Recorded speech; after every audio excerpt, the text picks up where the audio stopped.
Well, ladies and gentlemen, it's Damon, it's Kevin, and it's the transfer portal. Damon and I are going to talk all about the fallout from Henri Veesaar departing Arizona, and also who you should be on the lookout for Arizona targets in the transfer portal. It's the AZ Wildcats Podcast. Leave a like and don't go anywhere in 30 seconds. We'll be right back.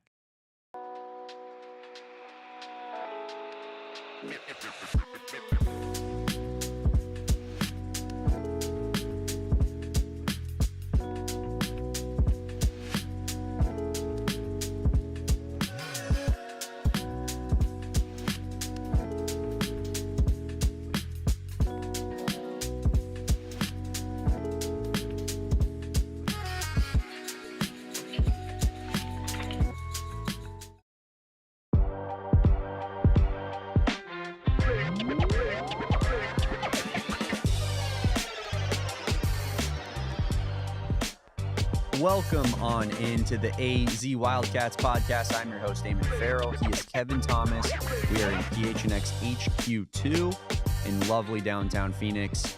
And Kevin, we got a lot of Arizona basketball to talk today when it comes to players leaving, maybe some moving parts, maybe potentially some incomings or some good news, hopefully on the horizon soon. But I think let's start there. Unfortunately, I feel like with the nature of the transfer portal, oftentimes the negative stuff comes early. And so it feels like the sky is falling. And as much as I love Henri Veesaar and he was my favorite player to watch this season, you love KJ Lewis and he was your favorite player to watch this season. I do think that, we need a little reality check here, Kevin. It's not as if Arizona isn't going to be able to bring players in. But as of right now, yes, things don't feel great. Yeah, no, you're right. The transfer portal is the definition of it has to get worse before it can get better, right? In some ways, Damon, because you do, unless you're one of the lucky few major programs that don't have a lot of young, talented, or older talented players leaving your program, you should consider yourself lucky if you're not one of those programs. But for the majority of the country, the first couple weeks of the last couple weeks of March, if you're not still in the tournament, can get pretty depressing, Damon, dog. So, it's highly unfortunate, the departures of Emmanuel Stephen, KJ Lewis, and Henri Veesaar as well, potentially. So we're going to see how it shakes out, what Arizona can do to supplant that, make it, the sting, put some ice on the sting there a little bit, Damon. But, yeah, I think that's well put on your part. It's just, it's kind of crazy, right? Like, every year that goes by, like, the increasing players in the portal. I think I saw our friend of the show, Jeff Goodman, tweet that there are 1,600 players in the portal since it opened. That 1,600 players, Damon. That is an insane number of talented young men in the portal, Damon. And it's a crazy time of year, and it's only getting crazier with the lack of regulations on these things. I thought about taking to Twitter yesterday to pose the question, but I didn't think it'd be received well on the day of Henri Veesaar leaving. I thought it would have been like, oh, you're upset that now you lost Henri Veesaar. And but I did want to question, how do we think that how do we think rule makers can make it sustainable to shout out Nifty Cello here in the chat? Yeah. How do we think rule makers can change this so it's not so high variance every year? Because it must be hard on even the best coaches, right? Danny Hurley on 60 Minutes this season said 50% of his roster was ready to go to the portal. And that was with a month left in their season, right, Damon? So and I guess, I don't know how many players are in UConn's portal. I think 3 last time I checked. So I don't know if he was able to keep some or if that number was hyperbolic or what, Damon. But it does feel unsustainable right now. And I don't know how they can reach sustainability without drastically changing the way that players have freedom to transfer. Yeah, Brady puts here in the chat, thought once you enter the portal, you can't come back, or am I wrong? You can come back. So I would say that, there's somewhat of a small possibility, but here, the thing about Henri Veesaar in particular, when he entered the transfer portal, he entered with the DNC, which is a do not contact, which oftentimes either means that a player is entering the transfer portal. I believe that one of Arizona's defensive backs on the football team did something similar. Might have been Genesis Smith. And it's maybe you're just trying to figure things out and you don't want opposing teams to contact you and start recruiting you. Or in the case of what it seems to be with Henri Veesaar, Kevin, a DNC can oftentimes mean that your school has pretty much been picked out for you already, and you're essentially saying lock my recruitment up because I'm going to this particular school. Now, when you enter immediately a couple of days after the season and you have a DNC, Kevin, and there's rumors flying about you going to a premier program, I would say that then that's where you start to say there's maybe some fishy stuff that's going on, right? Because clearly this was somewhat formulated during our season, I would argue. Like, I think I'd find it pretty hard to believe that, you know, Henri Veesaar, and for those of you that don't know, like the hot rumor is North Carolina. I would find it hard to believe that he would have that all settled up and ready to go, Kevin, a day after this season. And he was fully bought in on Arizona. And then it took one day of convincing from Hubert Davis and the North Carolina staff to be like, you know what? Damn right, I'm going to UNC. So to me, this says that Henri Veesaar was being contacted while he was in the middle of his season at Arizona. And that's where the problem comes in, right, Kevin? It's like, how can we fix this as the NCAA? How can this needs to change? Because you can't have guys in the middle of postseason runs being contacted by teams or hit up by, you know, using agents as third parties if we want to, like wipe our hands clean and basically say, Kevin, that like, well, you didn't talk to any of the North Carolina guys. Yeah, his agents did. I think that it's just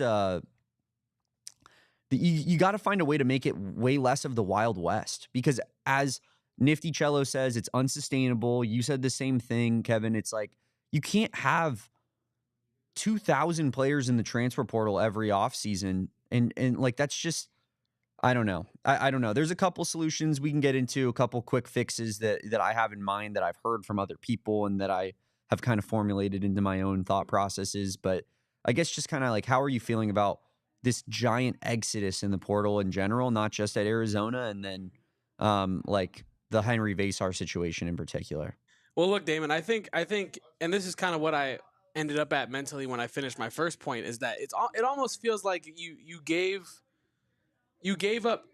If you're the NCAA, it feels like you gave up too much ground from a lack of regulation standpoint to now take those liberties back. Yeah. Right. You just gave those liberties to the players to be able to go every year, to be able to get as much money as they want with no regulations practically. And now you're going to take it away. It just doesn't. I don't think that would fly very. You know, I think at this point you're out of options in terms of regulating it. I think at this point you have to change the system that it is completely. And I think that your parents actually, Damon, ironically, have cracked the case. I think going like the professional soccer route, and Bear Down AZ Basketball here in the chat kind of alludes to this as well. If you develop a player and they transfer out, teams should get something out of it. Yeah, well, we talked about last week. Yeah, they're going to have to go something similar towards the NBA route, or as I'm saying, as your parents said, the professional soccer route of. And this kind of dovetails with the next question I had for you, Damon, is player development as we know it dead? Because if you develop a player like Arizona did, invested a ton of time and effort into Henri Veesaar, and Henri Veesaar invested a ton of time and effort into the program as well. It's not a one-way street. I'm not trying to say that at all. But I think that you develop that just for another team to come over and pay some money and reap the benefits. I think that, excuse me because I forget the details, but there was a player from, and this clip was going viral because people were disagreeing with, I believe it might have been Seth Greenberg on CBS. But there was a player from the UCLA area, right, in high school, under recruited, went to a smaller school.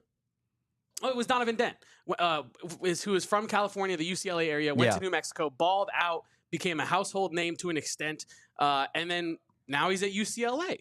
And some people say that's a beautiful story. You can finally end up where you always wanted to be. You can prove that you are of the level that you thought that you were coming out of high school, right? But it also is really unfortunate for a savvy program like New Mexico, who went out and found that under-recruited guy who could carry their program to high success, right? So I think you do have to find some sort of reimbursement, I'll say, for teams. Like if they, let's just call it a flat number. Let's say North Carolina, and I'm just saying a number here, gives Henri Veesaar a flat $1 million, right? Do you think that Arizona, I'm just making the math easy for myself, Damon. You know what I mean? I'm trying to make the math as easy as possible. Do you think that Arizona should get like a certain percentage of that? Right? Not out of Henri Veesaar's pocket, but do you think that if UNC, like a transfer fee, if UNC wants to give $1 million to Henri Veesaar, they should have to give X amount to Arizona to take Henri Veesaar away from the program? Yes. I feel like that's what we're barreling towards. like a pro soccer style. Mm-hmm. Which is crazy to think, Damon, because this is not the game that we grew up watching. And you and I aren't even that old. You and I are not very old men, Damon, dog. So it's crazy to think. And I guess my question to you is player development dead as we know it? And where do you see it going forward? Player development is certainly dead when it comes to being a smaller school. For me, as an Arizona fan, this whole situation hurts because this is the first time in that I can remember where, we're getting the proverbial, you're too small being done to us, Kevin. Like, you know what I mean? Whereas, like, because North Carolina's coming in and they're flexing their money, putting their, taking their pockets out. like we're not competing with them. And Arizona's like, a borderline top 10 program. I'd say like somewhere around like 8 through 10. They're a baby blue blood. Yeah. I mean, I hate using that terminology because a lot of other opposing fan bases get mad. That's why I said baby. I wasn't throwing them in there. I tend to throw the blue blood stuff away from us because we're just not. I don't think that we don't have the postseason success for it. Valid. But the problem is like it feels bad as an Arizona fan, given that we have like a top 10 program, and you're looking at a team coming in and flexing their muscle on us, and I think that's where like these guys have agents. I think, Kevin, that they need to have contracts in place at these schools, and in those contracts there needs to be buyouts. And at a school like Arizona, if UNC wants to come and buy out Henri Veesaar, and he's, obviously it takes two to tango. UNC has to want the guy and be willing to pay the money, and then that player is going to want to have to leave, right? But I think that if a player like Arizona has a contract being bought out, that would be a lot of money, Kevin. Like, if you're going to a bigger school like Arizona, the buyout on that deal is going to be astronomical. It's similar to like you mentioned soccer. You look at like a club like Real Madrid or a club like Barcelona. I think that they have release clauses in all of their contracts, but like Lamine Yamal's release clause right now is like £1 billion. It's like you would have to break the transfer record by 5 times in order to do it. At that point. So yeah, so that's where it's like you can protect yourself a little bit as Arizona putting these buyouts in that would refrain from a UNC from maybe coming after a Henri Veesaar, or maybe not. But at least Arizona would get some benefit out of developing him for those years, and less about Arizona because I think that, we're in a weird spot as a big program losing a player, but like more about the smaller schools that are actually developing these kids, Kevin, and then losing them after they go on, March Madness runs and they get nothing out of it. Like that sucks. Like, and he wasn't great for us this year, and I know he couldn't go back for a 5th season at Oakland, but like, or maybe he could have with COVID rules. But Trey Townsend leaving, like, he was a walk-on at Oakland. They developed him into one of the best players they've had in program history. They should get some sort of compensation for that from Arizona, I think. And like, that's kind of where we're at with things. I think there needs to be buyouts. I think there needs to be contracts that stipulate, maybe even that you have to stay at a school for 2 years if you sign this contract or whatever. Or I heard someone the other day, Kevin, and you can, give me your thoughts on this. There's a freshman salary, there's a sophomore salary, there's a junior salary, there's a senior salary. And if you transfer, you drop right back down to freshman salary. Or you keep the salary that you had the year before. So it incentivizes you to stay at the school that you previously had committed to or have been at for a few years. So I don't know. That's just another example of something that I had heard that I wasn't totally opposed to. Hey man, if the current system isn't working, I'm willing to try whatever. I don't know how I feel about that one though, just because I feel like it's a slippery slope of like, at what point are you not paying people what they're worth? Well, I think that's a moot point because like there needs to be a cap. There will be a cap, and max contracts and stuff are a thing in the NBA. So, valid. Like I feel like other sports leagues do work around that. Sorry to cut you off. No, you're good. I think that's a good point as well, Damon. But I just wonder, like, so in that system that you saw, was the freshman pay like necessarily like drastically lower than the sophomore or what? I don't know. I mean, you'd have to like come to an agreement, like a collective bargaining type agreement, probably with that. And I wonder if there's going to be like a players association of sorts that comes out of all of this. See, it's a crazy slippery slope, isn't it? Like is. Once you like, and that's what I was saying earlier about how. And I think people smarter than me made this point when the NIL stuff was first rolled out, Damon. But like, you have to do it right the first time. Like you have to you can always take rules away. you can always adjust rules. You can always make amendments to whatever agreement was made. But if you just let people run free and do whatever, and then try to impose rules when they're getting money and playing well and getting all this acclaim and making it work, it's going to be tough to walk that back, right? So yeah, it's unfortunate because it's such a slippery slope that honestly I feel like could have been somewhat prevented if it was a more thought out. I'm not saying it wasn't at all thought out. I'm sure there were some decision makers that, spent hours deliberating upon this and days and weeks, right? But I think there could have been more effort put into creating regulations that protect the smaller schools and even protect some of the slightly bigger schools that, have that, because the smaller schools are never going to get, I shouldn't say never, but very rarely are they going to get like the top 15, 25 prospect. You know what I mean? And if that player comes in as a freshman and then wants to transfer as a sophomore, like even at a bigger school, like a Flory Badunga at Kansas, that's a 5-star McDonald's All-American just like walking out the door that Kansas can no longer. I'm not saying that Kansas can't replenish that, but you get my point though. Like you spend all this time recruiting players, high-level players, you pay that guy, and then it doesn't work out, and you only get 1 year to develop him. And if you're a freshman, we saw it with Carter Bryant. Like you need time to learn the game at the college level, no matter how good you are in high school. I mean, there's obviously levels to that. Cooper Flagg, Anthony Davis, hopefully Cole Pete. But no, Damon, like it's quite the slippery slope that the NCAA has embarked upon here. Yeah. Rick Claire puts here in the chat. We were talking about this in Erica's Spaces last night, Kevin, about talking about the house settlement that's coming in May.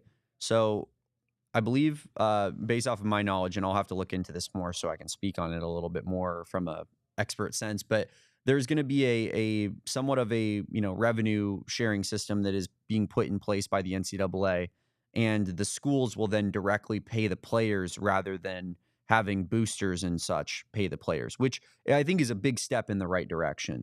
And that'll lead to a cap. That'll lead to probably some sort of max contract amount. But all of it hopefully will be, positive things. And certainly like the number one thing is just putting more guidelines in place. So it's not just the freaking Wild West out here where you can like basically get away with tampering with players in the middle of their seasons. And, here's another thing that they can do, Kevin, to switch things up. The transfer portal in football opens up in the middle of bowl season. The transfer portal in basketball opens up in the middle of the tournament. What in God's name are we doing? Seriously. No, I know. You have players in the middle of the college football playoff, in the middle of a Sweet 16, quitting on their team essentially because they want to get their bag. And understandably so, right? Because if you're a guy that might not be in the pros, you're a guy that might not be in the NBA, you want to get your money while you can in college. Not everybody's Noah Fafita and willing to just like be loyal to a place for less money because that's who they are as a person, right? Yeah, and I can't. Yeah. And you know what, Damon? It's kind of like it's when we talk about the time at which the portal opens, it's kind of crazy that it's like going on your honeymoon and you're on the way to the airport to go to like Cabo or something, and then you get pulled aside like we're just gonna pull you aside for a quick speed dating convention in which you're gonna speed date with all these different people, and then when you get back from your honeymoon, if it goes well, maybe you can stay, but if it doesn't go well, you can just pick one of the people that you met at the speed dating thing. It's actually a crazy concept when you put it like that. And I did want to touch on one more thing before we go to our first break here, Damon, is that some people in the chat are asking us, let's get that after the break here, Kevin. Right, I did want to touch on we will talk about Henri Veesaar's impact, the loss of him, and why people maybe feel like it's a bigger impact and actually it might play out to be on the court, right? We're going to talk about all that and more on the AZ Wildcats podcast in not 30 seconds, after this quick break.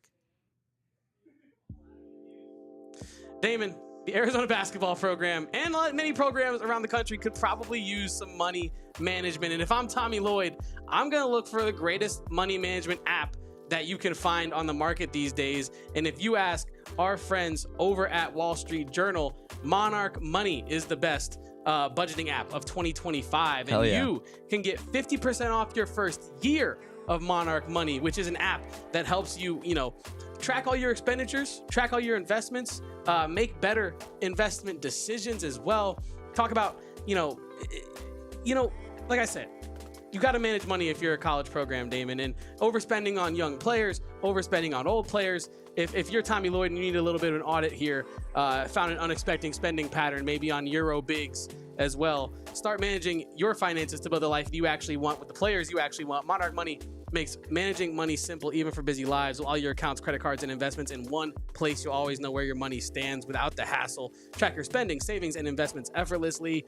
And like I said, get control of your finances with Monarch Money. Use code PHNX at monarchmoney.com in your browser for half off your first 12 months. That's a full year of money-saving techniques for 50% off, saving you money so you can save extra money on the back end, Damon. That's what we do here at PHNX with our friends over at Monarch Money. Use code PHNX.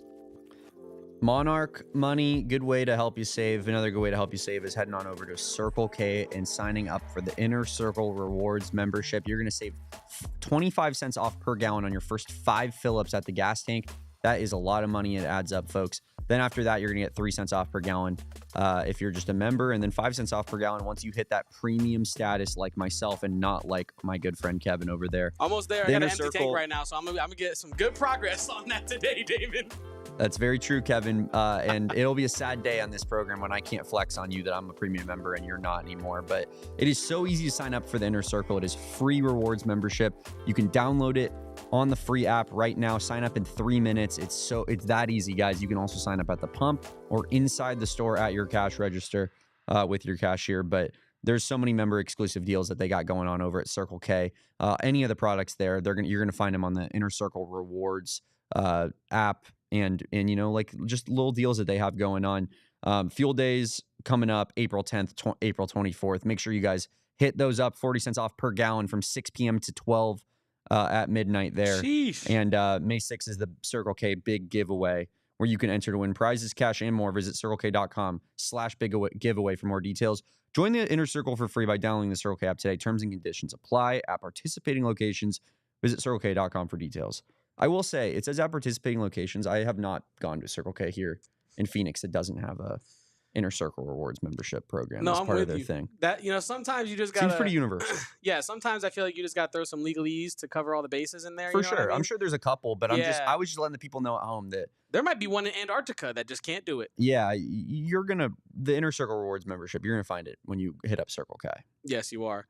But yeah, let's break down. Let's talk about some of these comments here that we're getting from U of A fans. And I've seen a few of these come in, Kevin, on Twitter as well. So I'll just read some of these off and then we'll get into it. And based off of the way that you framed that, I think maybe we might have a disagreement here. So I think a slight maybe just AV14 says, why are people still pretending that Veesaar is a big loss? He entered the season as a backup center. Lloyd likes Krivas and his upside more than Veesaar. Let's hold on to that. Go down to Heath. UNC isn't flexing on us. You're forgetting that we are playing some elite talent, Burries, Carter, Koa. You can't pay everyone top dollar. Henry is the odd man out. We move on with Krivas, Awaka, and Mara. And then AV14 goes on to say he agrees, can't pay everyone. Veesaar and Lewis are leaving for bigger roles. That's it. Okay. So let's break this down, Kevin. I want to start with KJ Lewis. I agree with that last part. I think KJ Lewis is absolutely leaving for a bigger role. I think that if KJ Lewis came back next season, Kevin, it would largely be in the same role that he had this season. And as a junior, when he's becoming an upperclassman, I'm assuming KJ Lewis wants more of an offensive production role, wants more of a higher usage rate when it comes to handling the rock, scoring. So I completely understand that from KJ Lewis's perspective. I think that you probably agree with that. Yeah, no, I totally agree. I think Henri Lewis. I think KJ Lewis's role next season would have been very similar, maybe with a little bit more offensive production, right? Which might change the way he's utilized because his shot might be back with the healthy wrist or whatnot. But yeah, no, overall, I think largely it would have been the same role. And I agree that if you had the opportunity to go get a bag and a bigger role where you can be more of a featured guy for a program, I'm not going to knock you for doing that, right? It's like if KJ Lewis, like if he's coming back, he's probably, I mean, I don't want to like say anything that people are going to take as like my word or anything like that, but it does seem like Brayden Burries is trending towards Arizona, right? It does. And he's going to need the rock in his hands quite a bit. You still have Jaden Bradley, and you might get Carter Bryant back. You might. So you're looking at those options, right? And KJ Lewis is a wing/guard, and that seems pretty similar to what it was this season, in which he was coming off the bench. And he was, I believe, the third leading minute getter on the team, so it's not as if he wasn't playing a lot. But I just think that this is a guy who would prefer to not be his role as a role player and more wants his role to be one of the guy or one of the 2-3 guys on a team. Yeah, and I think you put it really well with the KJ conversation because, like you said it earlier, KJ Lewis is a player I love to watch, especially when he's fully healthy and able to do everything that he can do on the basketball court.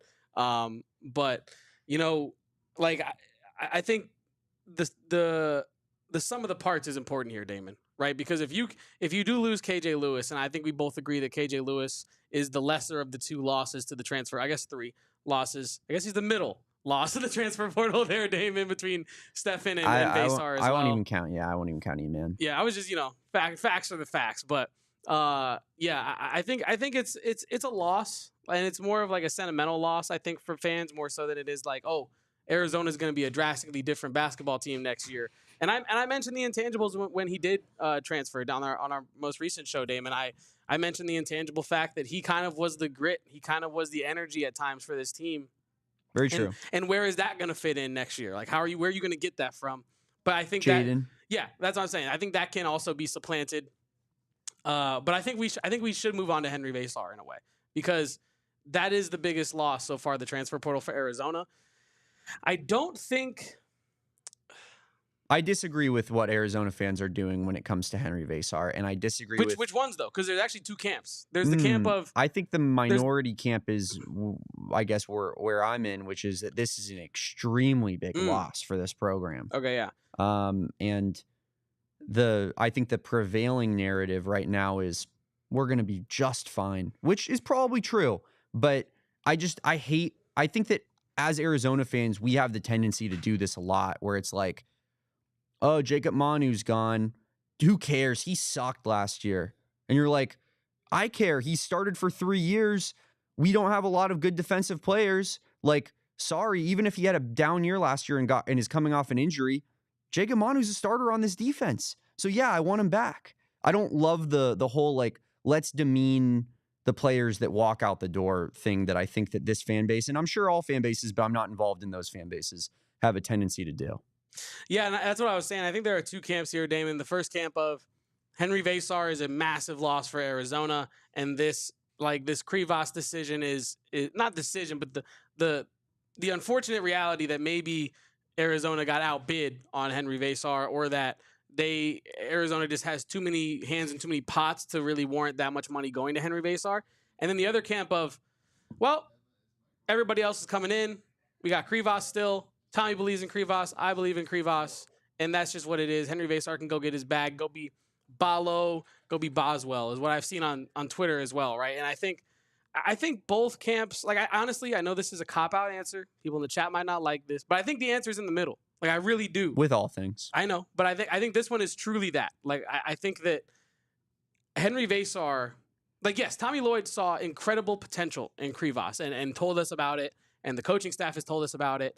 And unfortunately, Matthias Krivas got injured at the beginning of this most recent season, and Henri Veesaar stepped up. And when Henri Veesaar stepped up, it looked awesome at times, right? He showed flashes of massive potential, which is partially why he's potentially chasing a huge bag right now from potentially UNC.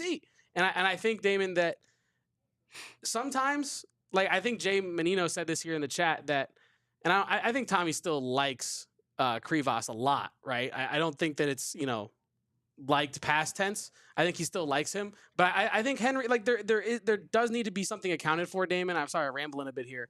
For the development that Veesaar took this past season, okay, that I think, well, again, we talked about this yesterday on yesterday's show, but that Krivas has unfortunately maybe lost his spot, right? And that happens sometimes in sports. Sometimes you get injured and a guy steps up and looks awesome and you lose your spot. And I don't think that, I know money is a huge issue here, and I know that there's context that we're not necessarily privy to. But if we can simplify it to what we know, which is that there is money to go around, it's about how you allocate said money. And do you want Awaka, Krivas, and maybe, I don't know, like, do you want Awaka, Krivas, and Bryant, right, and Burries potentially, and Pete, or do you want Veesaar, Pete, potentially Bryant and Burries, and you go out and get like, I don't know, maybe you keep one of the two. But I just feel I think it came down to like there not being a market for Krivas because he was injured this past season, and the money for Veesaar just being so much that it didn't make sense for Arizona to match.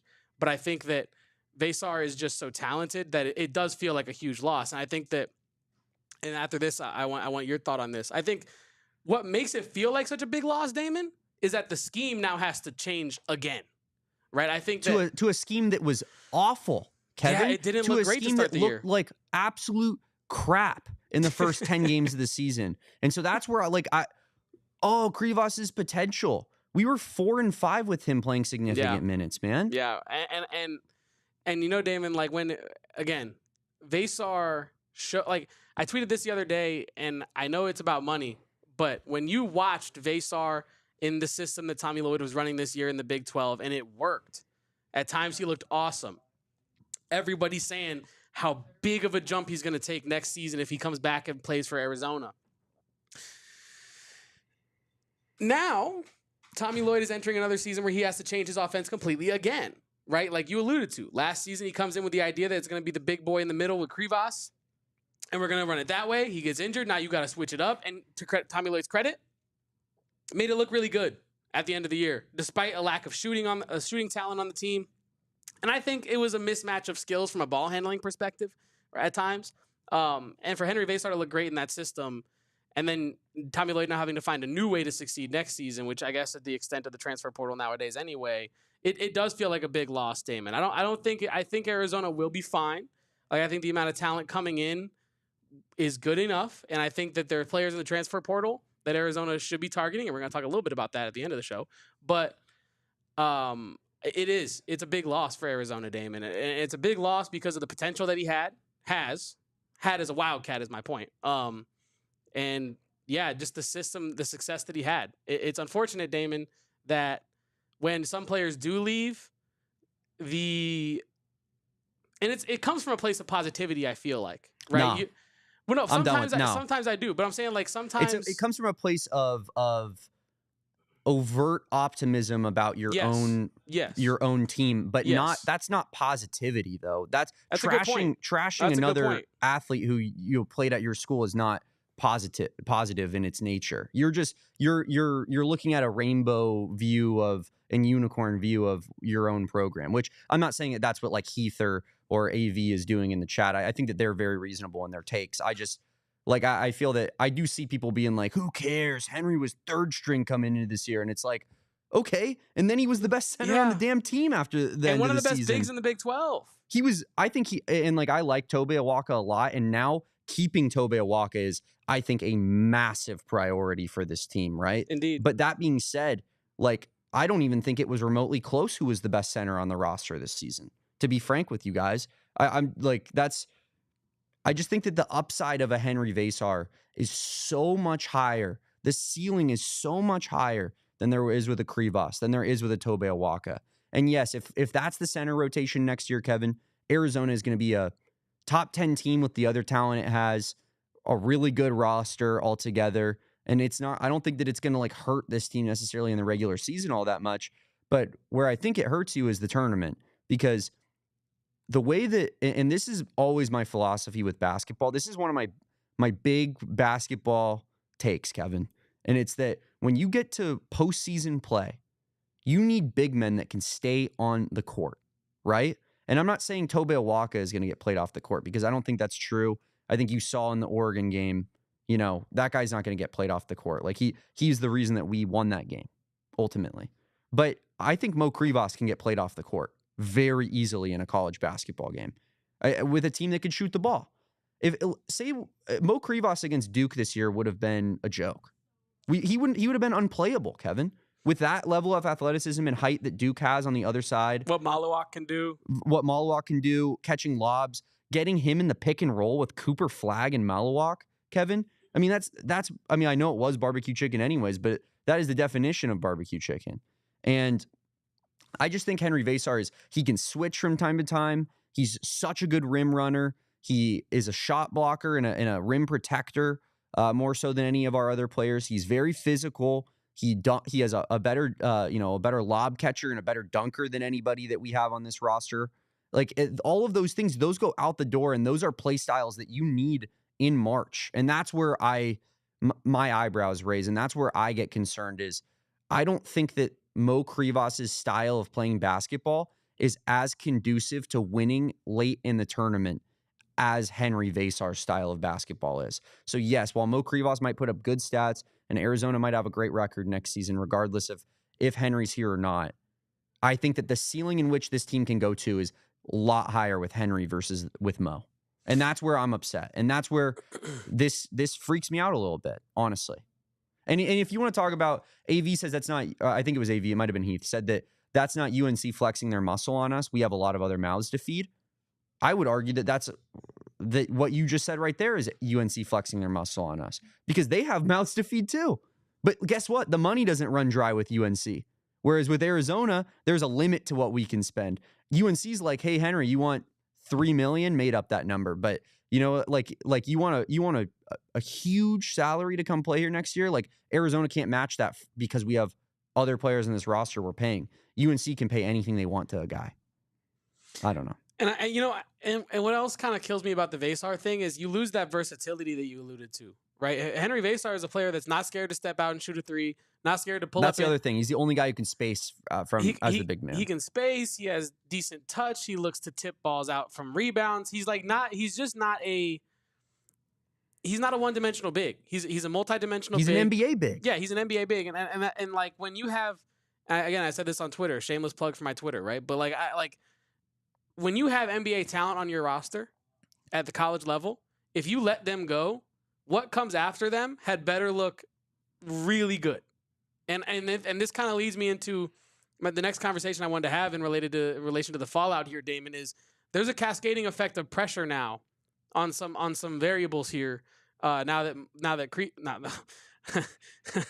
went to an alternate universe there now that Krivas is leaving. But now that Veesaar is in the transfer portal, there's pressure on Krivas now because he has to come back and look really good.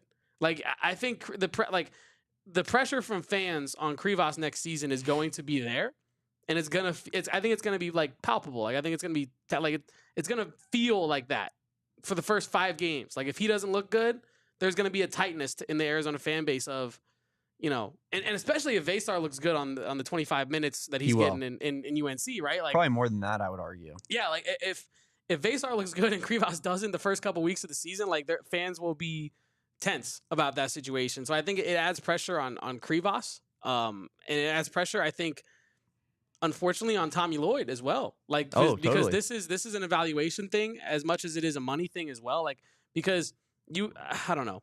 Again, I've spoken to this before. Sometimes coaches get hamstrung by the purse strings. You know what I mean? And this might be a situation where Tommy Lloyd would have. I'm sure. Again, they wanted to keep Lewis. I'm sure they would love to have kept Veesaar.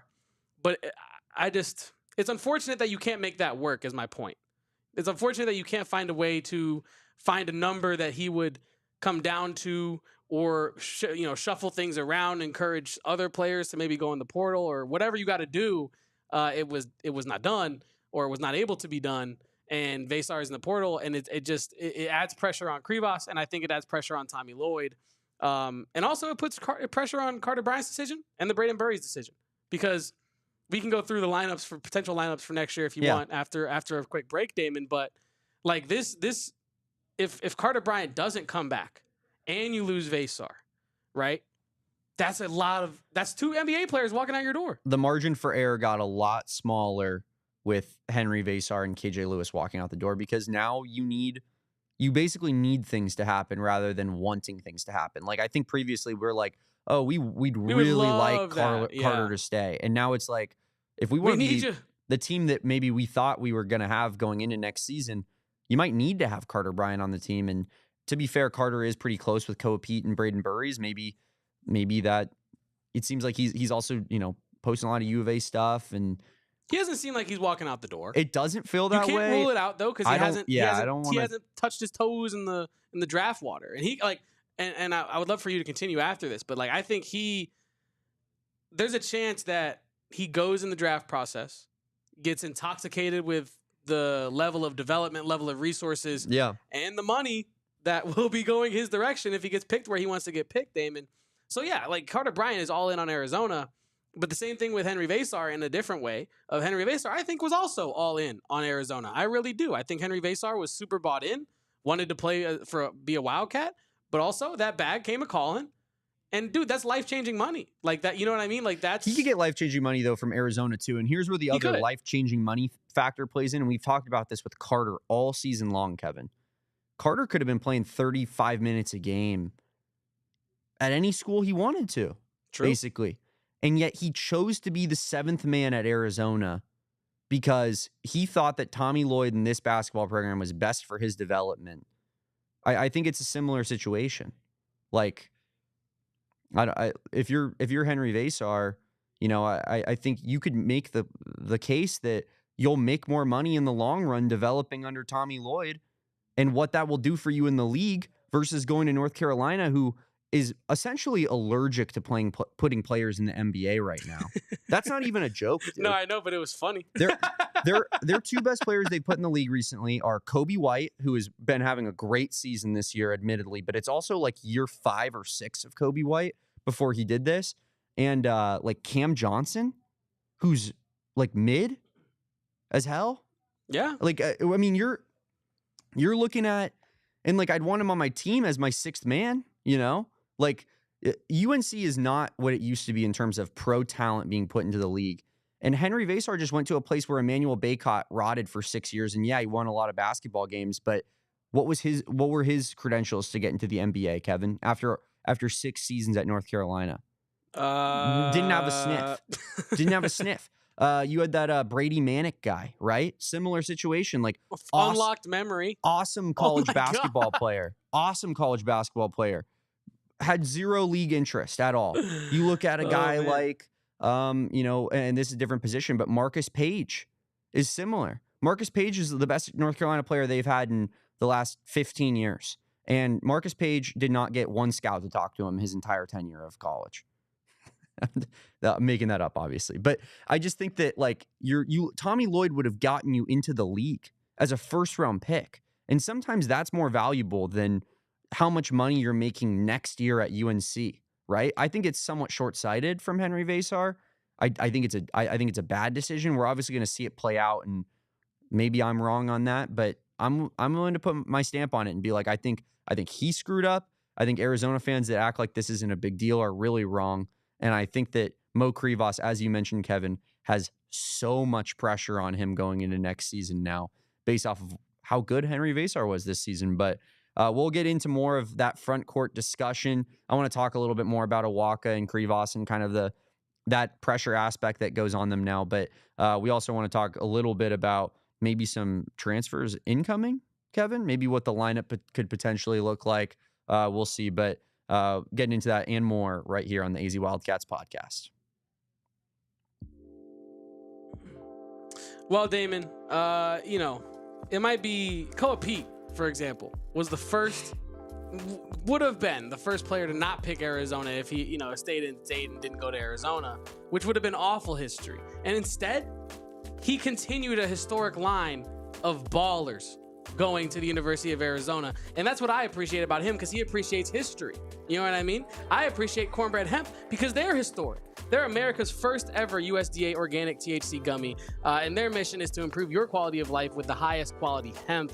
And I also want to say that your happy hours that you guys go to and all the things that you do at these happy hours, they might not be so healthy for you. And if you want a healthier happy hour, check out our friends over at Cornbread Hemp, a natural, healthier way to experience a carefree moment. If you just don't want to think about this Henri Veesaar mess, take a 10 milligram THC gummy from our friends over at Cornbread Hemp to get you right, Farm Bill compliant, and for legal adults over the age of 21.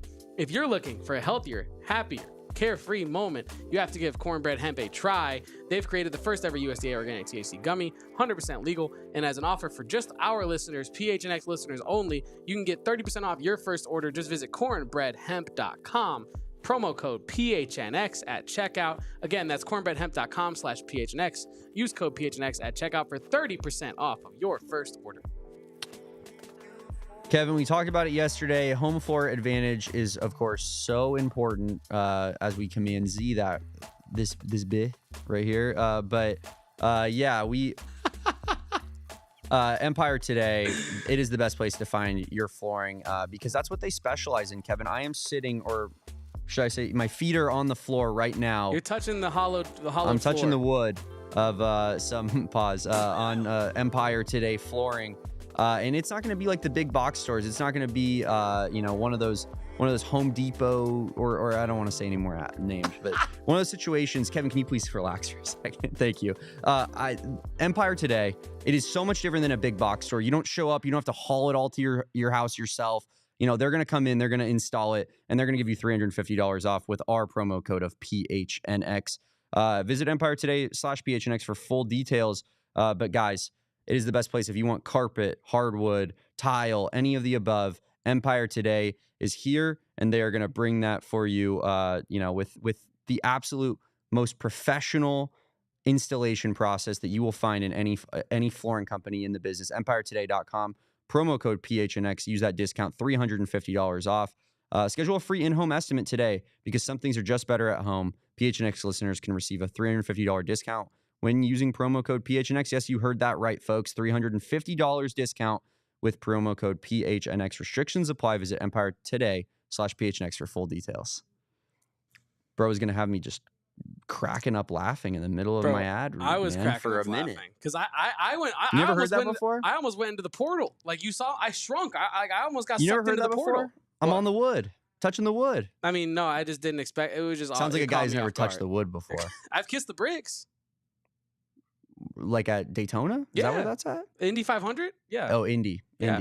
I've kissed the bricks. You been in Indianapolis? I actually have. Yeah. You didn't check in with me before you went to my city. No, I didn't know you back then. But I should have known the big dog from Indy. You know what I mean? You must have missed the sign in the airport. You walk out. You walk into the airport like this, and it's it just says, like, "Welcome to my city." Yeah, bark on one under each arm. Mm-hmm. But yeah, Damon, I feel like we should talk about. I want to ask. Someone in the chat put that UNC has 2 NBA guys on their team. Are we talking about RJ Davis right now? Really? If Caleb Love doesn't make the league, RJ Davis has no chance to make the league. And I do think Caleb Love has a chance to get drafted. So maybe that definitely factors in there. But who's the other guy? Please drop it in the comments, Chase. I'd love to hear it. Is it Seth Trimble? I don't know. I didn't see a lot of NBA talent on that roster, but Arizona is a league program. Like, as much as people want to talk about, we're not, necessarily making a bunch of all-stars in the league. There's tons of Arizona players going to the league and having long careers, sustained careers over and over again. How does it's comments like this, like we just talked about how it's such a big loss. Then Nick says he doesn't sound like a loss in that case. I think they're talking about Cadeau. I think Nick asked Chase, "How do you feel about Cadeau?" However it's spelled. Glad to see him go or upset about it. Chase said, "Can't shoot a lick," and turns it over. And then Nick said, "Doesn't sound like a loss." So I think that was un-Arizona related. I mean, I think he's just one of those inefficient type guards that needs the ball in his hands at all times. And as a freshman, sometimes that looks a lot worse than it does later into your collegiate career and even into your NBA career, right? So I think he has a ton of talent, and I think if you're a UNC fan, you're definitely sweating it a little bit because I think you see the potential. But I mean, he's got a lot of room for growth before he's like really contributing to helping you win on a consistent basis, probably. But yeah, I mean, he's an interesting transfer, and he's already at Michigan, which is a kind of like, feels like Caleb Love redo, maybe. It feels like I was going to mention this with Veesaar. There's a kind of a couple inverse Caleb Loves going on. Like, if you think about the Veesaar situation, he's a big, Love's a guard, Veesaar's foreign, Love's American, and then you go from UNC to UA, then you go from U of A to UNC. It's just complete opposites. It's kind of crazy in that way. But yeah, Cadeau, another one where it's like maybe the Michigan UNC like relationship is just really strong. Like, I don't know what to say about that, but it's interesting though. Yeah, certainly. And so I kind of want to transition this back to somewhat of that big man discussion, Kevin. Just how important do you think it is now that Arizona brings back Tobe Awaka? Because I'll lay this out for you. Like, we obviously I think Krivas is a bit of a mystery, and yeah, he has upside. And it sounds like Tommy believes in him and he's fully bought into the program. And, I think I would love to, right now, I'm not very bullish on Mo Krivas and kind of what he brings to the table. I'd love to be wrong 100%. I hope I am. But I think that just to take the pressure off of Krivas a little bit, you need Tobe Awaka to come back now because you know what you have in Tobe Awaka. While Krivas might be a bit of a mystery, like what's that saying? Like a bird in the hand is worth two in the bush or something like that. Tobe Awaka is now extremely important. I know that if he left, you'd bring in another big man, but I don't want the mystery of another big man. I want Tobe Awaka, who I know is what he's going to bring on a nightly basis, and that's double-digit rebounds if he gets the playing time for it. That's decent touch around the rim, and that's physical play, right? Because I feel like his floor is really high, right? Maybe the ceiling's a little bit lower with the Tobe Awaka, but that's where Mo Krivas comes in as the ceiling aspect of things. But you need Tobe to provide that floor for you, like Empire today. You do. You do need the Tobe Awaka Empire floor for Arizona because you know what? Empire flooring is the highest quality floor you can have. And so Tobe Awaka's floor is that Empire floor. Absolutely. I digress, Damon. But no, we do need, Arizona does need Tobe Awaka to return, right? Because I laid out some potential lineups in our show rundown here, and they all feature Tobe Awaka, right? There is no math that can be done in my head in which Tobe Awaka should not be a part of the team next season for Arizona because, like you said, you need that.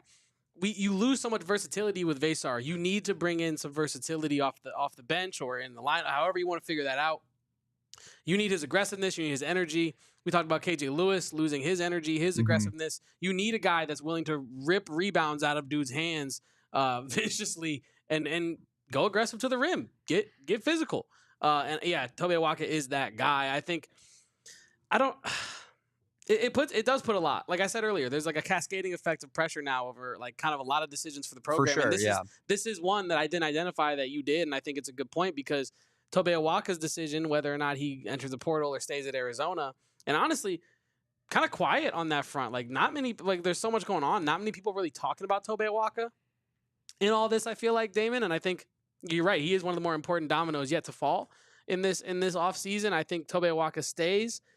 And I think that Tobe Awaka, if he improves next year, that's massive for Arizona, right? If he comes back the same player, that's still a plus for Arizona because you're going to need that. You're going to need that certainty of a known entity when you do have Mo Krivas trying to play himself back into. I mean, Mo Krivas hasn't played a game, Damon. It'll be over a year, I think, or about a year once he gets back going. So it's gonna be, you're gonna need to give him someone to take the load off of him. And big men, especially the size of Krivas with foot issues, that's another thing you gotta be scared of. You're right, and I did forget that it was a foot. But yeah, I mean, I think with Tobe Awaka in particular, he raises the floor of this team significantly, and he takes the pressure off of Mo Krivas. But also he's just a guy that kind of, he's a good role. He's one of those dudes who he doesn't necessarily need the ball in his hands, but he can do a bit more with it. I think Tobe Awaka is now such a vital piece of this offseason. And here's where I think that maybe Tobe and Krivas play a part in Henry's decision to transfer. Do you think that Tommy's plan was to bring all three of them back? And maybe Henry looked at that and said, I can go get 30-plus minutes per game at another premier program and get paid to do it. And maybe Henry wasn't looking to leave necessarily, but the combination of the bag that is being offered, plus the fact that he's going to have to compete and split time with two other big men, potentially. Do you think that played a role, or do you think that Tommy ultimately would have picked Henry at the end of the day over Awaka if it came down to it? If it came down to it, I think he would pick, but I don't think Tommy Lloyd is the kind of guy that would let it get down to that. I do think I'm assuming Tommy Lloyd wanted to keep all three. If you're Tommy Lloyd, why would you not want the most talent possible on your roster, especially when you're the one bringing the guys in that you believe in, right? Ideally you want to take all three, but I think that sometimes you have to make hard decisions, obviously, as a coach in college basketball. But I guess my point is I think Tommy Lloyd would make the hard decision of, I think he would pick Veesaar is my point. Yeah. We keep coming back to it. Ultimately, all signs point to money being the primary motivator for this, right? I like, it doesn't seem like there was a role issue. It doesn't seem like there was a, Tommy Lloyd made him unhappy with his decision to keep other players. It just seems like Veesaar got an offer he can't deny. Shout out to the Godfather. And it just is that way now in college basketball, right? Like, loyalty only lasts as long as you can pay them in college basketball these days, Damon. So yes, Awaka coming back is massive. And to answer your question, no, I don't think that it came down to, Veesaar kind of reading the tea leaves about his playing time. Because again, we outlined it when the news came out. Veesaar is a player who is willing to sacrifice for the team. Like, he did it, like, unless it felt like it. Unless he ran out of sacrifices to give, right? Unless he ran out of patience and was like, you know I what? gave everything. Yeah, like, unless he ran out of like stuff to be like, I'm done taking the back seat. Like, I want mine, which would seem like a little bit of a character change. And again, you and I don't know him personally, right? But like, from what we have seen as pundits, as fans, it would be a shift in what we would expect to see from Henri Veesaar for that to be his attitude towards things. So again, this does seem to be 99, maybe 95% a money decision, Damon.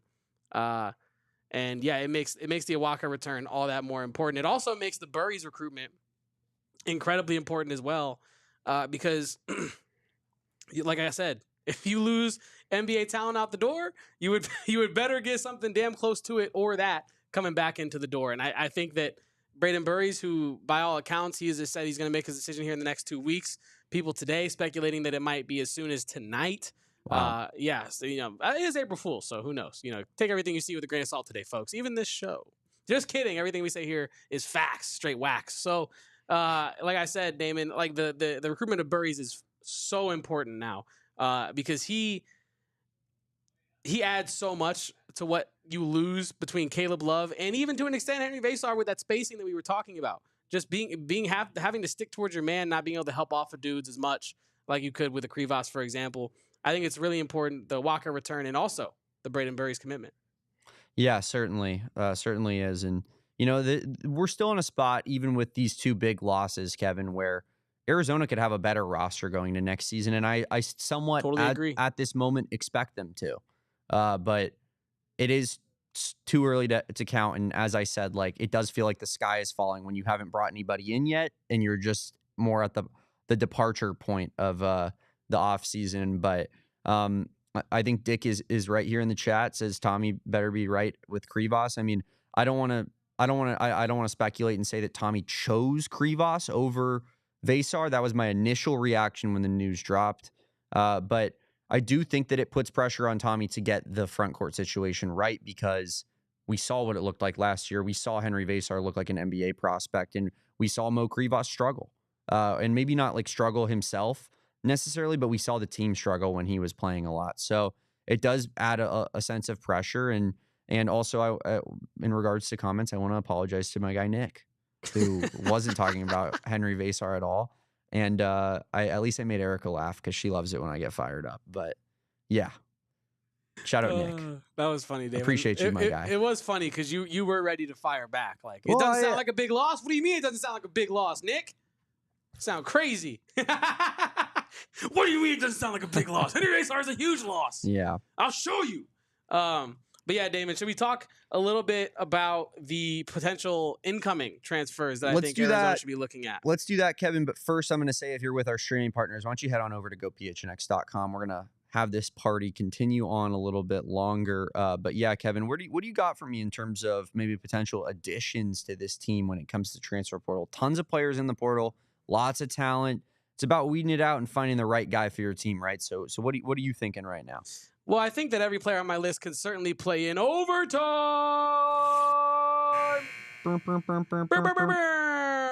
Hell yeah, Damon Dog. Hell yeah, we are in overtime. Welcome to overtime, folks. I alluded to some of these players on my list yesterday, Damon. I went through there. Obviously, players entering the portal, it seems, every second right now. So it's a continuously updating list. At the time of starting this show, I don't believe any of these players have committed to other schools. I also wanted to shout out someone in the chat who asked about bigs in the portal. I think it was Jay here. Yeah, what big man can we get from the portal? I really wasn't hunting for bigs for Arizona in the portal. I just feel like you partially lose Henri Veesaar because of, again, money, but also that kind of log jam of talent in the front court right now. I mean, you think about Henry's role going into last season. He was third string and wasn't expected to play a whole lot. He earned that playing time after an injury and whatnot. Correct. But you're essentially going in with the two centers that you thought you had this season on paper next season. So it's not all that bad when you put it in that context. I do think you need an Emmanuel Stephen replacement. I will say that a developmental player who could maybe stick around for a couple of years. I know it didn't end up working in that regard with E-Man, but I think a guy like that, like an athletic, raw kind of big man that you might be able to play in a pinch. I agree with you about that, Damon. I do think you do need maybe a player on the margins like that. Not an impact maker, exactly. Yeah. Yeah, and I think partially what stood out to me when I was evaluating like what I think Arizona should be targeting in the transfer portal, Damon, Arizona's actually in a good spot when it comes to what they need from the transfer portal. They don't need a star. You need players on the margins that can kind of supplant some production that you might have lost or talents that you might need for next season. Like I think shooting, if you acquire a player and they can't shoot this season, Damon, like I don't even know what to say. Because after last season where you saw how efficient your offense could be without players that can consistently shoot the ball, like you need guys that can consistently shoot the ball. So a lot of these guys are I wouldn't say sharpshooters, but at least serviceable 3-point shooters, Damon. I want to start with the guy I mentioned yesterday, Tyrone Riley, who had Arizona in his top 3. He's lefty, good, pretty bouncy as well, and long wingspan, mature kid, freshman, under recruited because he had a broken leg as well, Damon. That was pretty crazy. Sheesh. I know, but yeah, freshman from U San Fran. And some players I didn't really mention in depth as much yesterday was Cannon Catchings.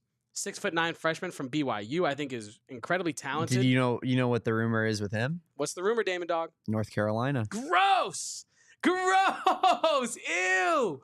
Oh, I'm sick to my stomach. That's the hot rumor, like as if like it's pretty much going to happen. Similar with Henry. That disgusts me. Yep. And I don't even know because I would have wanted Catchings too. Yeah, he's an interesting player. He honestly kind of profiles like from a play style perspective, like from what I was seeing from the tape I was watching. And obviously that's not like full games at the same time, you know what I mean? But he kind of profiles to me like kind of a Carter Bryant almost. Like 6'9", super lengthy, uses his length on defense, uses his athleticism on defense, learning how to get to his spot, has a smooth handle in a way. I think Catchings might have a better handle than Carter Bryant right now. But yeah, I'm big on Cannon Catchings. I think that's a player that, again, if Arizona can pull a reverse Veesaar and flex their muscle on UNC and go get Cannon Catchings, that would be big for them. He is visiting Georgia apparently, planning a visit to Georgia, and I guess he's from or at least played high school ball in the Atlanta area. Yes. So I guess I wouldn't say it's fully drawn up yet for Cannon Catchings, even though it does. It was reported yesterday by On3 that he was trending towards North Carolina. Yes. And then Makai Mason, I mentioned yesterday, 6'5" junior from Washington. He can really shoot it 40% from 3. Yeah. 18% of his attempts come from right above the break, so that little curve of the 3-point line on the right side of the court. He shoots 40% on those. That's 18% of his total attempts. He has 8 threes this year of 25 or more feet and 64% on catch and shoot. So, again, you don't really need a guy to truly handle the ball that often. On this team, you kind of need, again, a guy that can supplant some production, be that role guy. You kind of need someone who can catch and shoot the ball, and Makai Mason is that. He's also from Arizona. That's another thing I was kind of trying to lock in on with guys in the portal, like guys that might be trying to return to the West Coast as well, or at least closer to home. He played at Rice for 2 years and played last season at Washington, Damon. So I think Makai Mason is pretty talented. I was talking to Saul and Corey about him the other day. And Tyler Harris, another Washington player. Yeah, he was efficient as hell. Dude, yes, he was very efficient. He shoot like 48% from 3 or something like that. Yeah, actually, can you fact check us on that I'll find it. while I talk about him a little bit? Because this is a player who I thought this was interesting. You know how some people always are searching their name on Twitter? Mm-hmm. You know what I mean? I realized very quick that he is one of those guys because I was watching his tape. And it was late at night, I think, and I just had to tweet it out. I was like, Tyler Harris's tape is awesome, and here's why. He's 6'8", sophomore, crazy efficient. He had 12 games this year with 50% shooting or better on 10 or more attempts. 100th percentile in catch and shoot. Literally cannot get better than him at the catch and shoot game. 80th percentile in transition points per possession as well, which is a huge portion of Arizona's success. Good off screens. also good defensively. He blocks shots, Damon. He can do Sign him up. Yeah, he can do a little bit of everything. And I think that I tweeted about it, and within the hour he had reposted it. I was like, this dude is just Tyler Harris scrolling on his social media, looking for people to repost. But I thought that was funny. Yeah, Tyler Harris came from Portland last year, transferred to Washington. With the step up in competition, honestly, probably got better with a little bit of a less usage rate, Kevin. Averaged 0.3 less points per game, but shot 14% better from three last year. Shot 49.5% from beyond the arc last season at Washington. Got some size to him, young player, can shoot the three. You say he's good at defense. I'm sold, man. Because Arizona doesn't need, they don't need a guy who needs the ball in his hands. That's what I'm saying. Tyler Harris, a guy that took that step up, had the ball in his hands less, became more of a spot up shooter and a 3-and-D player. That's exactly the profile Arizona needs at their small forward position. So sign me the hell up for that, Kevin. I'm bought in. This is why I do my homework, Damon Dog. This is why I do my homework. You know, people were talking about Arizona needing a GM, Kevin. Don't put that pressure on me, Damon Dog. Is that the dream job? Honestly, I did. Like, I will. Like, that would be so freaking cool, man. Growing up, my dream job was always to be the GM of an NHL team. Really? Yeah. NHL? Yeah. Because I'm from St. Louis. Like hockey and baseball. Like, I feel like you either have your first love of baseball or first love of hockey, and mine was hockey. And I was always following stuff. You know, always in on the contracts and stuff for a long portion of my life. So that was my dream. And I say all that to say, I think, honestly, being the GM of Arizona basketball will be pretty sick. Just getting to play NCAA basketball when the game hasn't even come out yet in real life sounds pretty electric. That's what I said about Andrew Luck the other day when they were like, Andrew Luck has fired Stanford head coach Troy Taylor. I was like, this man is getting paid to play NCAA 25. This is insane. It's funny you bring up Andrew Luck because the next person on my list is Osiah Sellers from Stanford, Damon. 6'5" junior with an awesome name, Oziah, Osiah Sellers, 6'5" junior. Great stroke, 49% from the left corner three. Again, we're talking about guys that catch and shoot from positions where they're actually going to be catching and shooting from with Arizona. You're going to have corner threes. Look at a guy like Delhi where he's catching the ball, right? Maybe in a different way because Osiah is more of like a small three or a bigger two. You know what I mean?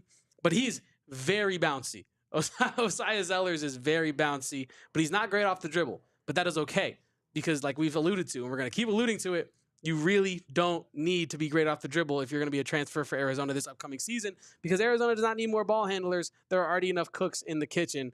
But I liked what I saw from Osiah Sellers. Again, I'm looking for players with good strokes, with good efficiency, who shoot it from areas where I think they're actually going to be scoring and utilized in Arizona's offense. And he is one of those guys.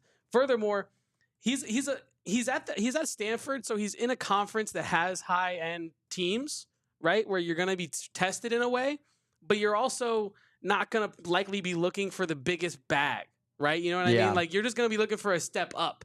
And I think that is kind of the sweet spot, right? That Washington, Stanford, Missouri State is a player I have coming up here as well. I want to mention Ryan Conwell of Xavier. Shout out to Sean Miller. Sure. He averaged 16.8, 2.9, and 2.5 this past season. 6'4", incredibly aggressive getting to the rim. Not necessarily like going to dunk on you, but he is incredibly aggressive at getting to his spot in the paint and trying to finish, whether it's off one or off of two. Great range, Damon. 39% from the left above the break three, 28% of his total attempts, 40% from the right above the break threes, 25% of his total offense. The guy can flat out shoot it from deep, Damon Dog. He's incredible off screens and off the dribble handoff. Like, I was watching some highlights and it kind of reminded me of how Arizona would utilize Caleb Love when the offense was kind of falling apart. Just dribble handoff, see if he can either take that three or get downhill and make a decision off of that. And it gave me the idea of Ryan Conwell finding success in the Arizona offense as like the off guard in that set. I also think, shout out, Missouri, the state of Missouri State's Vincent Brady II, second guy with a Roman numeral in his name on this list. Where is Missouri State? It's in Missouri. Oh. Yeah. You learn something new every day. What's the city it's in? Springfield. That's what it is. I was trying to think. Okay. Springfield. I was like, Columbia's Mizzou. Is Springfield the capital? It's either Springfield or Jeff City. How do you not know the capital of your own damn state? Because, again, I'm from St. Louis. I don't care about Missouri. Okay, so then when I say that you guys are basically Illinois, I want you to never take offense to that ever again. Oh, I was right. It is Jeff City. I was right. It's Jeff City. It's Jeff City, Damon. My dad was actually not deployed, but stationed there one time. But yeah, capital of Missouri State is Jeff City, Missouri State. The school is in Springfield, and Vincent Brady II is a player that I think that Arizona could be targeting in the transfer portal. 6'3" junior, insanely aggressive finisher. Ferocious is what I put in my notes because he's looking to put his shoulder through dudes' chests on the way to the rim, Damon. Good range as well. Great catch and shoot. 92nd percentile in the catch and shoot attempts. Incredibly efficient there. Weak off the dribble. He can kind of struggle to create his own shot. But again, you don't need a great ball handler to come into Arizona's system. It'd be a great plus. Yeah. It'd be a great plus, right? But I feel like you're kind of looking for like a better version of the ADO transfer from last year, where it's a guy from a lower end program stepping up that can knock down big shots when you need them, and maybe provide some pluses in the defensive and and playmaking side of things as well. And then the last name, and honestly, I think possibly I'm not sure what he's like predicted to go to right now.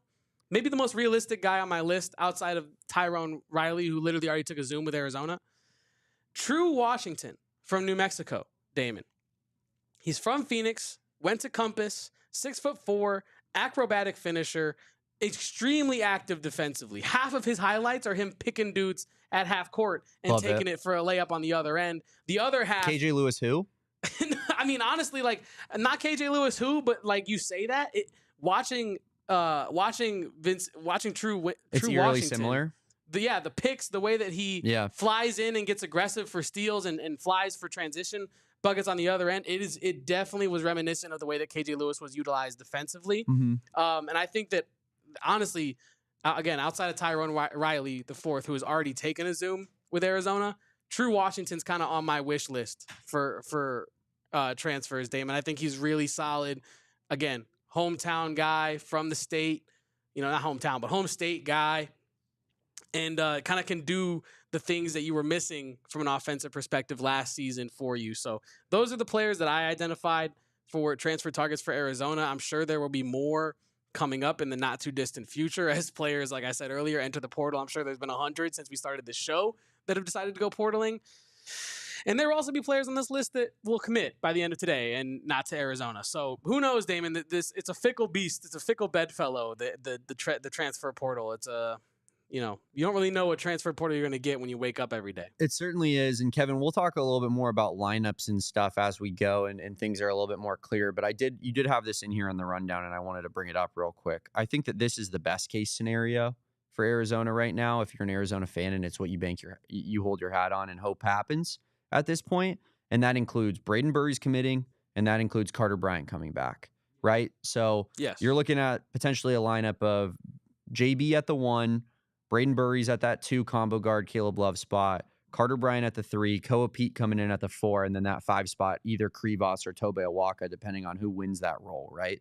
So I think that is a pretty solid lineup when you play it out that way, Kevin. You're looking at, I think, Brayden Burries, Carter Bryant, Koa Pete, all as first-round picks on that team. 3 first-round picks and 1 starting 5 is pretty damn good. Sounds like Duke. I'm not joking. Like, Duke has 3 first-round picks in this year's team. Kamal Maliwak will go in the top 10. Con Knipple will go in the top 25. Mm-hmm. And Cooper Flagg will be 1. Getting a little update here from Erica. Oh, no. She says something about Carter Bryant's Instagram, and I saw that. I threw some question marks in the chat at Erica. Jay Menino also wants to know, what does it say? Erica, you can't just do this. You can't just hop in the chat and say, Carter Bryant's Instagram post has me sick. So he has 3 Instagram. Is it his post or his story? I assumed it was his story. What's the story, Damon Dog? What's the sitch? 27 minutes ago, he said, a post, he said it might just go unnoticed, forgotten in time, possibly. The hell does that mean? Posted a picture of him in an Arizona uniform. Oh, no. Oh, no. Is the sky falling? Chicken Little? Yeah, I'm not really sure how to take that. I don't really know what that means. Can you read it back one more time?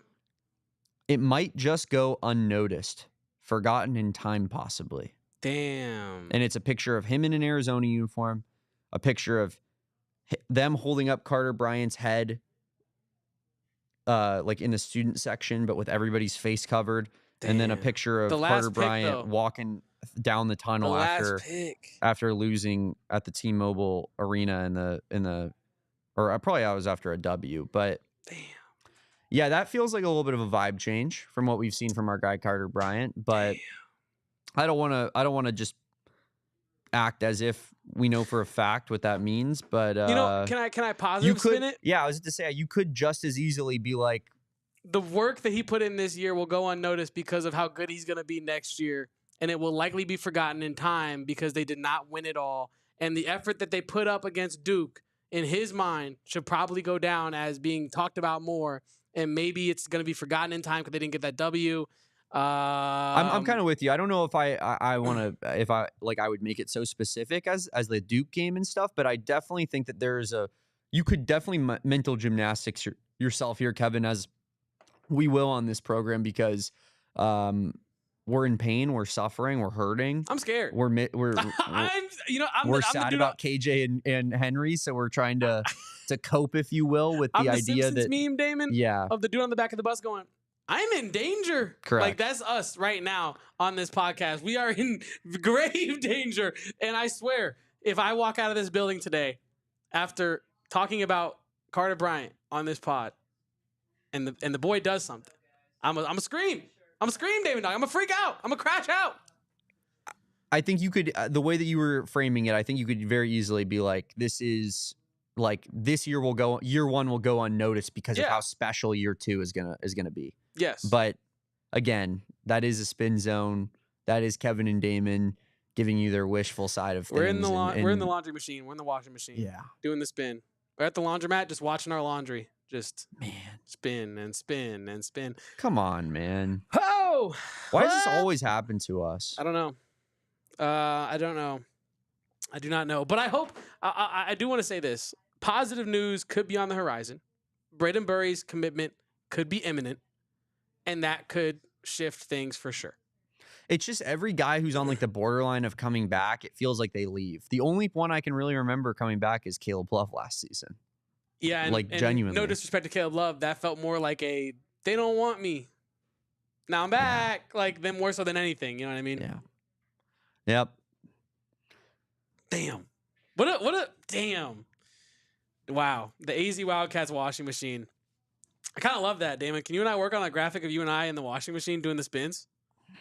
I just I definitely try not to be a big like spin zone guy, but in circumstances like this, I can't help myself. See, Maya Vega in the chat thinks it's a positive post. She hopes. I'm with Mia. Like, I think that we could definitely get to that neck of the woods for sure. We could convince ourselves of it, which I'm willing to do. You know, Damon, I feel like it's high time that these athletes start thinking about the people. You know what I mean? Like, I say season ends. I say season ends. Put your decision on the line right there. No more thinking. You don't get to think. I need to know. I need security. I'm kidding. Obviously, I'm saying that in jest. But yeah, no, it's unfortunate that the vibes just shifted like that, Damon. Because I actually do think Zen Carter Bryant, Meditation Bryant, Chakra Carter, you know what I mean? Whatever you want to call him. Like, I do think that he is someone who... Yeah. Oh, Nick Arenas also brings up a good point. Is this some cruel April Fool's joke? But yeah, no, Damon Dog. I really do think it could be a positive post. Carter Bryant does sound like someone who is very introspective. And the way that we did frame it, in the way of him just looking back on the season thinking, it will likely be forgotten in the grand scheme of things. Possibly, something for the past forever. Because again, for as young as he is, he knows that you might never get back to where Arizona got last season. Now, it was just the Sweet 16. It wasn't like the Final Four. But he knows, like, this Carter Bryant's a guy who has admitted he never has won anything in his life. He's never won a championship in his life. And it's not because he's not good enough. He just hasn't been on the team to do it. And I think so he might have some firsthand knowledge of, it might feel like this is forever, but that could have been your only shot. You know what I mean? I don't know. I'm deep in the washing machine right now. You are. I'm like with the pens and the pennies that you forgot in your pocket. I'm in there with your wired headphones that are getting ruined and tangled. I'm actually the one tangling them up for you. You're inside of the lint screen. I'm stealing socks. I'm getting nasty, Damon. Yeah. You're going to be like, where's my Nike Elites at? Oh, Kevin stole them. Yeah, I got you. I mean, I don't know, man. I don't know. What I do know, Kevin, is that no matter what news breaks, we will be here every step of the way. Woo! And who knows, maybe a potential emergency podcast on the way later tonight. Brayden Burries, tomorrow, please. who knows? We will see, but keep it locked and loaded on here. Turn notifications on for the channel and subscribe if you haven't done so already, because that's how you will know about Kevin and I doing an emergency podcast if one does come, or follow us on Twitter. We'll let you know on there as well at PHNX_Wildcats. He is at Kevo Post. That's KEVOPOSTS. I am at Damon Dog. It's DAWG at the end of that guy. Bark. And throw both of us a follow, throw the show account a follow. We're going to be breaking down the transfer portal as things stay hot, and maybe a high school basketball recruit, who knows, as a crystal ball on 3 went down on Brayden Burries earlier this morning to Arizona. Maybe things trending in that direction, and we could talk about some positives. We will see. Like I said, stay tuned. Potential emergency show. He is Kevin Thomas. I am Damon Fairall. This is the AZ Wildcats Podcast. We will catch you next time on tomorrow's 12 p.m. show. But until then, peace out, bear down. And go Cats. Please, Carter Bryant. Please stay. We all silly like the mayor.